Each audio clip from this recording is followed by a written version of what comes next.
इत्तेफाक का महीना और बसंत ऋतु, साल का वो हिस्सा जब हर तरफ रंग है, मस्ती है, उत्साह है और उमंग, और है शुभ घड़ी जीवन में समृद्धि जोड़ने की भी।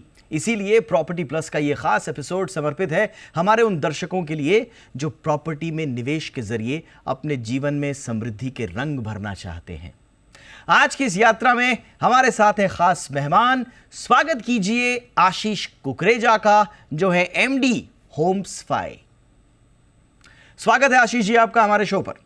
हमारे साथ हैं भावेश शाह जी, जो कि जॉइंट एमडी हैं टुडे ग्लोबल डेवलपर्स के। बहुत बहुत स्वागत है भावेश जी आपका भी हमारे शो पर। और हमारे साथ हैं रविशंकर सिंह, जो कि एमडी हैं residential transaction services Colliers India के। बहुत बहुत स्वागत है रविशंकर जी आपका भी हमारे शो पर। और इसी के साथ हमारे साथ हैं Aditya Kushwaha ji, CEO and director Axis Ecorp के। बहुत बहुत स्वागत है आदित्य जी आपका भी हमारे शो पर। आप सबका एक बार फिर स्वागत प्रॉपर्टी प्लस के इस खास एपिसोड में। सबसे पहले चर्चा की शुरुआत करते हैं आशीष जी आपसे। आशीष जी, सबसे पहले तो यही बताइए कि होली क्या वाकई में मौका है घर खरीदने के लिए या प्रॉपर्टी में निवेश के लिए? क्योंकि देश के ज़्यादातर लोग त्योहारों में घर खरीदना बहुत सौभाग्यशाली मानते हैं, लेकिन हमने देखा है कि नवरात्र, दीपावली पर यह ज़्यादा ट्रेंड देखने को मिलता है। तो क्या होली भी एक मौका है प्रॉपर्टी में निवेश का? देखिए, हम हिंदुस्तानी हमेशा हर त्योहार को दोनों हाथों से, कैसे बोलते हैं ना, उसको लेते हैं और मौका ढूंढते हैं खुशी बांटने का। तो जरूर होली पे भी मैं ऐसा कहना चाहूंगा कि हमें दिखता है कि जो बायर्स हैं वो जरूर स्टेप आउट करते हैं और कोशिश करते हैं कि वो, और एक नया साल का शुरुआत हो रहा होता है इस समय, तो लोगों को क्लैरिटी होती है कि उनका अगला साल किस तरह जाएगा। जो नौकरी पेशा होता है उसको ये समझ में आता है कि मेरे सैलरी हाइक्स कैसे जाने वाले हैं, मेरी जॉब सिक्योर है कि नहीं है। तो ये वो वाला एक पीरियड भी होता है। तो आई थिंक कोइंसिडेंस होता है। फिर आने वाले अप्रैल में आप देखिए, अब त्योहार का टाइम है, गुड़ी पाड़वा है, तो ये सब चीजें एक साथ जब इकट्ठी आती हैं तो जरूर मौका ढूंढते हैं। लेकिन जब कोई अच्छी प्रॉपर्टी अच्छी जगह अच्छे रेट पे आती है तो त्योहार हो या नहीं हो वो बिकती है। और रवि जी, बिल्कुल बिल्कुल। और रवि जी, मेरा सवाल अब आपसे है कि क्या ये सही मौका है? क्या ये आम कंज्यूमर के सवाल जो अफोर्डेबिलिटी को लेकर होते हैं, बजट को लेकर होते हैं, थोड़ा पैसे को लेकर होते हैं, होली में मिलने वाले ऑफर क्या उन सवालों के जवाब देने लायक हैं? नमस्कार दीपक जी। यहाँ पे आशीष जी जो बोल रहे थे उस पर मैं एक बात और ऐड करना चाहूंगा। होली के वजह से, होली मार्च में पड़ता है अधिकतर टाइम, और मार्च में बोनस पे आउट्स होते हैं मोस्ट कंपनीज के। तो ये भी एक अफोर्डेबिलिटी को बहुत बूस्ट देता है, और ये रिपल इफेक्ट आपको जाके दिखता है अप्रैल और मई के महीने में। तो अगर आप थोड़ा कोरिलेशन करना चाहेंगे होली और रियल एस्टेट से, तो आप, ये है कि मार्च में बोनसेस आते हैं और बोनसेस से फिर लोग प्रॉपर्टी का डाउन पेमेंट करते हैं। Coming back to your question on disconnect price में जो डेवलपर और कंज्यूमर के बीच में है, महंगाई तो बढ़ी है दीपक जी, वो हम जान रहे हैं। लेकिन अब क्या हुआ है, because of financial instruments, bank के लोन के टेन्योर भी बढ़ गए। जो हमें पहले 20 साल के लोन मिलते थे, अब 30 साल के टेन्योर मिल रहे हैं। तो उसने एक अफोर्डेबिलिटी को चेक में रखा है for and users. So that is supporting the consumers जो अब जाके इन्वेस्टमेंट कर सकते हैं। अरे शुक्रिया रवि जी इस वैल्यू एडिशन के लिए, और ये बताने के लिए कि भाई बोनस भी तो आता है इस समय। और इनफैक्ट बहुत सारे लोग अपने बोनस की प्रतीक्षा में इस बात का भी अब शायद इंतज़ार कर रहे होंगे कि कब वो बोनस को कहीं डाउन पेमेंट के रूप में प्रॉपर्टी में निवेश के लिए इस्तेमाल कर दें। लेकिन भावेश जी, अब आपके पास आ रहा हूँ। बोनस वाले और इंक्रीमेंट वाले जितने भी उम्मीद लगाए लोग हैं, उनके लिए तो मौका है, लेकिन ऐसा तो नहीं है कि अच्छे ऑफर ही नहीं हो और उनके हाथ मायूसी लग जाए। क्या क्या ऑफर्स हैं इस होली पर लोगों के लिए? बिल्कुल दीपक जी, पहले तो मैं कहना चाहूंगा कि कहते हैं होली पे कि मथुरा की खुशबू और आह, गोकुल का हार, मुबारक हो आप सभी को होली का त्योहार। तो क्या बात है, दर्शकों को होली का आपको भी। त्योहार बहुत बहुत मुबारक हो। और जहाँ पे आपने ऑफर्स की बात की, तो मैं एक चीज आई थिंक मेरे से पहले दोनों जो प्रवक्ता रहे उन्होंने बहुत अच्छी बात की, मैं भी वही बात यहाँ पर दोहराना चाहूंगा। होली एक ऐसा त्योहार है, भले होली पे यहाँ पर ट्रांजेक्शन्स हो ना हो, पर होली के आसपास हमारा जो कंज्यूमर है वो अपना माइंडसेट बनाना जरूर चालू कर देता है। उसका रीजन क्या है कि उसके इमीडिएटली बाद गुड़ी पड़वा आता है, जो महाराष्ट्रियन कम्युनिटी के लिए पूरे साल का सबसे अच्छा समय है घर खरीदने का। और घर एक ऐसी चीज है, ये कोई टी शर्ट या जीन्स नहीं है कि आप एक बार गए और खरीद लिया। यहाँ पर 1 महीना 2 महीना रिसर्च करना पड़ता है, 10 से 15 डेवलपर के पास जाना पड़ता है, 4 4 6 6 वीकेंड घूमना पड़ता है, प्रॉपर्टी शॉर्टलिस्ट करनी पड़ती है। तो जनरली फेब और मार्च वो समय है जब लोग प्रॉपर्टी के बारे में रिसर्च करना चालू करते हैं और गुड़ी पाड़वा तक आते आते अपना डिसीजन लेते हैं। जहां तक आपने ऑफर्स की बात की, डेवलपर्स की भी सोच ये रहती है कि गुड़ी पाड़वा और अक्षय तृतीया के आसपास मैक्सिमम सेल की जाए। इसलिए आप देखेंगे पूरे साल में सबसे ज्यादा रियल एस्टेट में ऑफर इसी समय में दिए जाते हैं। अच्छा। ऑफर्स की बात किया जाए तो अगर आप देखेंगे तो इसी समय आपको, जैसे कि सबवेंशन प्लान यानी कि 10% अभी दीजिए, 90% पोजीशन पे दीजिए, बुलेट प्लान हर साल 25-25% दीजिए, या फिर stamp duty free offer, GST free offer. ये सारे ऑफर ऐसे हैं अभी, जैसे कई लाइक ऐसे ऑफर है कि आप खाली 1 लाख में अपना घर बुक कराइए। डेवलपर भी चाहते हैं कि होली और गुड़ी पाड़वा के आसपास ऐसे ऑफर दिए जाए ताकि मैक्सिमम सेल हो, क्योंकि सभी जानते हैं कि जब मॉनसून आता है तो जून जुलाई अगस्त रियल एस्टेट के लिए स्लो हो जाता है। तो कहीं ना हम्म। कहीं उसकी जो खामी जो बुक करनी है पूरी, उसके लिए मार्च अप्रैल आप देखेंगे मैक्सिमम ऑफर दिए जाते हैं। और कस्टमर कोई भी जानते हैं और चैनल पार्टनर भी जानते हैं, तो जैन और फेब हम देखते हैं कि हमारा साइट विजिट पूरे साल का हाईएस्ट होता है, पर कन्वर्जन मार्च और अप्रैल में मिलता है। तो कड़ी से कड़ी जुड़ती जाती है। I am sure this year एक और डेटा मैं आपसे शेयर करना चाहूंगा, वैसे तो सभी जानते हैं, पर पिछले 10 सालों में दीपक जी 2022 और 2023 भारतीय रियल एस्टेट इंडस्ट्री के लिए सबसे बेहतरीन रहे हैं। और मुझे पूरी आशा है जीडीपी और इकोनॉमी के ट्रेंड को देखते हुए, और लेटेस्ट जो इकोनॉमिक इंडिकेटर है जिसमें जीडीपी को और थोड़ा सा पॉजिटिव वे में बताया है, I am sure 2024 is going to be a blockbuster year.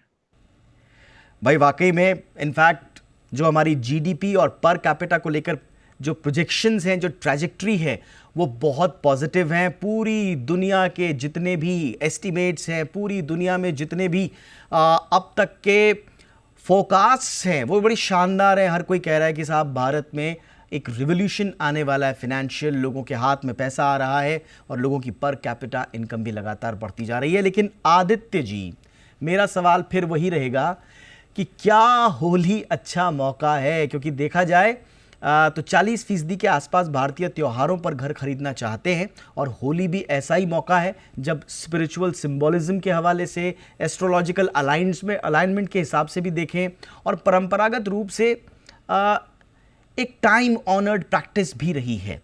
लेकिन क्या आपकी नज़र में ये टाइम सही है, ऑफर सही हैं और प्रॉपर्टी मार्केट तैयार है?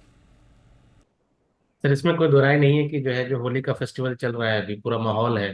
जैसा कि अभी भावेश जी भी कह रहे थे कि गुड़ी पाड़वा अभी अब अगला इवेंट आने वाला है, जो जिसका पूरे बेसिकली जो है महाराष्ट्र में पूरा माहौल है कि लोग इन दिनों को बड़ी ऑस्पिशियस मानते हैं, इन दिनों में इन्वेस्ट करना शुभ मानते हैं। तो ये एक सेंटिमेंटल तो लोगों के साथ जुड़ाव है ही। और जैसे कि आशीष जी भी कह रहे थे कि जो है मार्च के महीने में, अप्रैल के महीने में, इन मंथ में टेक्निकली ट्रांजेक्शन ज्यादा होती हैं, क्योंकि कुछ लोगों को अपनी टैक्स सेविंग करनी होती है, कुछ लोगों को अपने बोनस की इन्वेस्टमेंट करनी होती है। बहुत सारे लोग होते हैं जिनकी प्रॉपर्टी पूरी through out the year cell होती है, उन पे प्रॉपर्टी टैक्स ना आए, इसलिए उनको मार्च अप्रैल में ही कहीं ना कहीं री इन्वेस्टमेंट भी करना पड़ता है।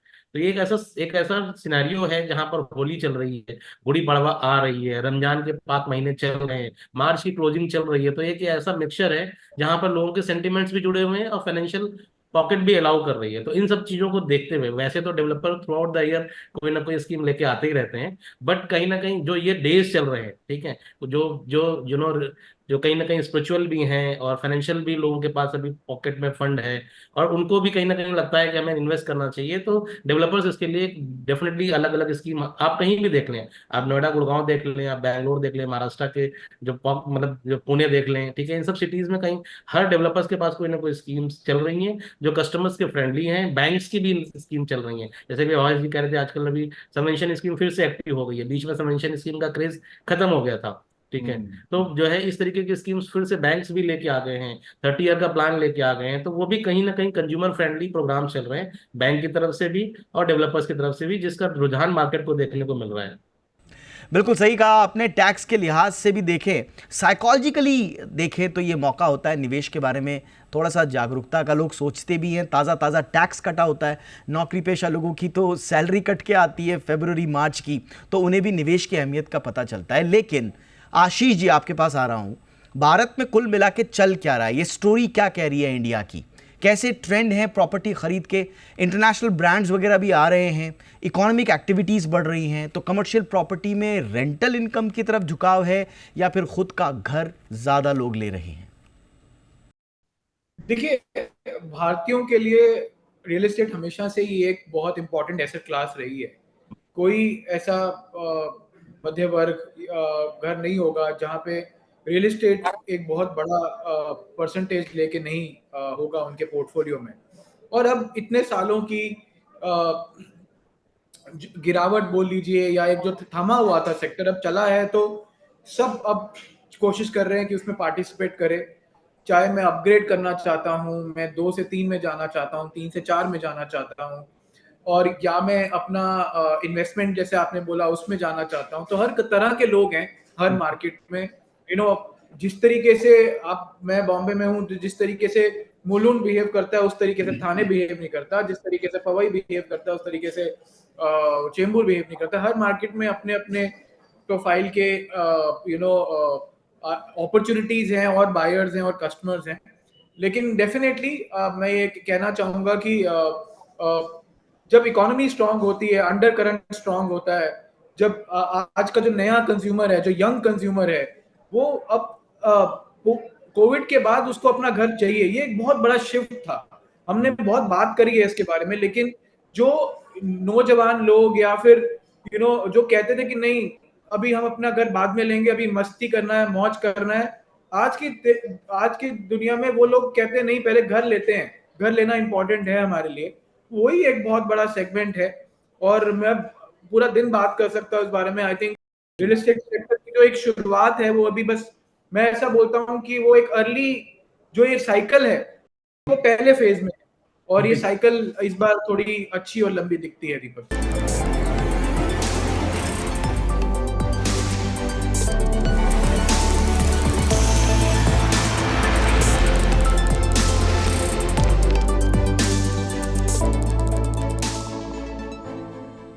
भाई वाकई में आज लोग, खासतौर से यंगस्टर्स, अपनी अर्ली एज में, जो कि उनकी मोस्ट प्रोडक्टिव एज है, उसमें ही लोग प्रॉपर्टी में निवेश की तरफ झुकाव रख रहे हैं।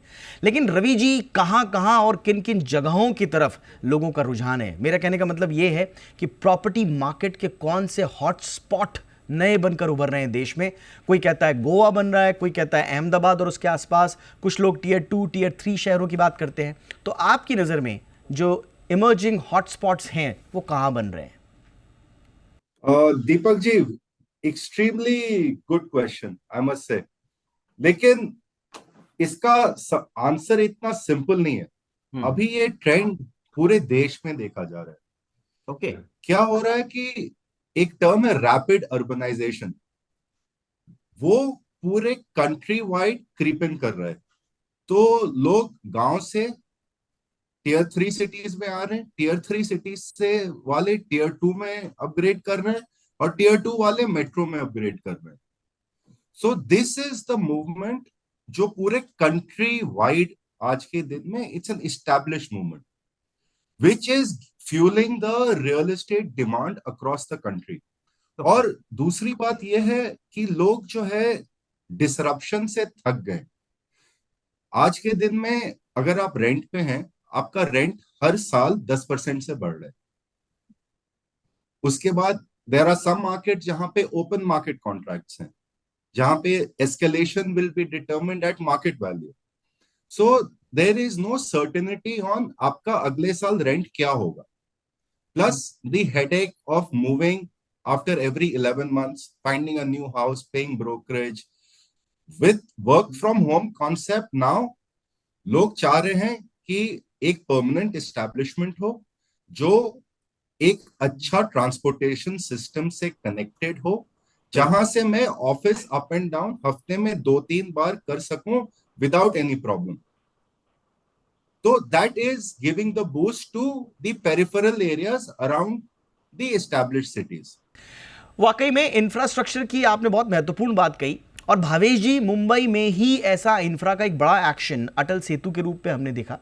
इसका काफ़ी बज़ भी था, लेकिन अब काफ़ी टाइम हो गया है. क्या क्या बदला है अटल सेतु के आने से, और ग्राउंड ऑब्जर्वेशंस क्या हैं आपके, ज़रा ये बताइए. बिल्कुल Deepak ji, I would love to share the facts on that.